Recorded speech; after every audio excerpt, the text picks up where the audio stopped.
Back to that situation there in Ohio, in East Palestine, and the toxic train derailment here. Today's a major day for former President Donald Trump and the residents there, as the former president is expected to visit East Palestine, Ohio today. It's the scene of that catastrophic train derailment that spilled thousands of gallons of toxic chemicals into the environment. Meanwhile, President Biden's own transportation secretary, Pete Buttigieg, has yet to visit the scene, though he is now saying he will go there. He just has not announced when. National correspondent Logan Ratick has been in East Palestine all week for Newsmax. He's been reporting live from the ground. Each day, I'm sure, is a different day. Logan, what's the latest right now? Well, Sean, obviously this is a day that residents here have been anticipating for quite some time, but you had just mentioned Transportation Secretary Pete Buttigieg, and he's calling this trip today from former President Trump a photo op. But I can assure you that the people here in East Palestine want the former president to be here.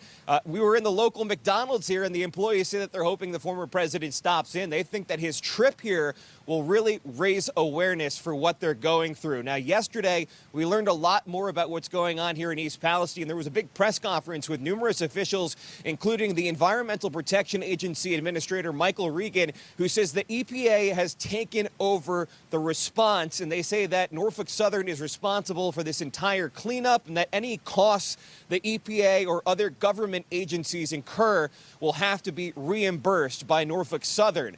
Now, East Palestine Mayor Trent Conaway says it's really out of his hands at this point, and he has no choice but to trust these officials. I have to trust the people behind me. That is their job. It is out of my hands now. Just like the railroad, I've met a couple times with the CEO. If he's not a man of his word, then I have to use these gentlemen and ladies to hold him responsible. Ohio Governor Mike DeWine says that so far 4,600 yards of contaminated soil have been removed, and also 1.1 million gallons of contaminated water. You can see those crews behind me cleaning Leslie Run as we speak. But EPA Administrator Michael Regan, he's assuring that the air is safe, the water is safe. They said that they've tested over 500 homes. So far, nothing abnormal. But the EPA Administrator did admit that they have not yet tested for dioxin. I'd have to consult with my team. I'm not quite sure if we are testing for dioxin yet. I know that it is under discussion, and it's not something that's off the table.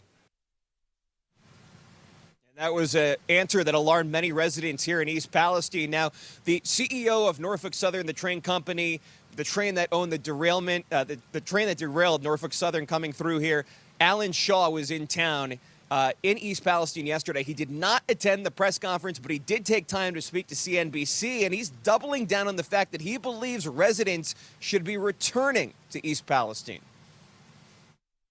I've come back multiple times. I'm drinking the water here. They're going to see that all the testing, whether it's done by the EPA or local health officials or our independent contractors, show that it's safe to return to this community. So whether it's Shaw or the EPA Administrator Regan, Governor Shapiro or DeWine, they're saying the air is safe, the water is safe. They're drinking the tap water to make residents feel better. But a lot of those residents still not buying what they're hearing from the government.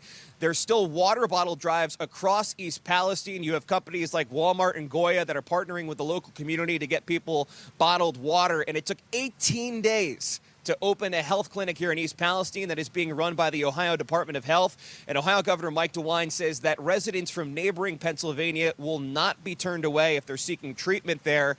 So this President Trump's visit today is very important for this community because they think that everything that's happening is too little too late, and they hope that his visit will put the pressure on the federal government.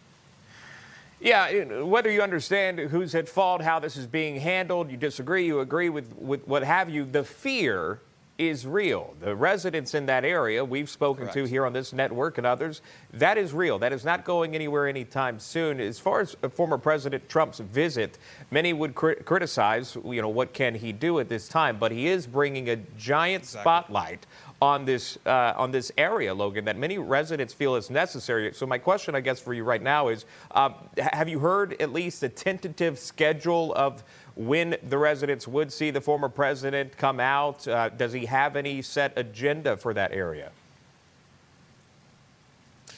Former President Trump will be arriving in town early this afternoon, Sean. He's going to be surveying the area. He's going to be looking at some of these local creeks to see how the cleanup effort is going. And then he's going to be meeting with some of the officials here in town, policemen, firefighters, later on today. And then we are hearing that he will have media availability at some point today. So he's going to be here afternoon, probably in the 1 or 2 o'clock hour. But again, residents here are very excited for him to be here because they just need more done. And they think that former President Trump will put the pressure on President Biden to do just that. Also, Secretary Pete Buttigieg, who was forced to say he would visit but did not give an exact time of when he would go to East Palestine. We're on the ground there every single day in East Palestine. Logan Ratick reporting live. Logan, thank you.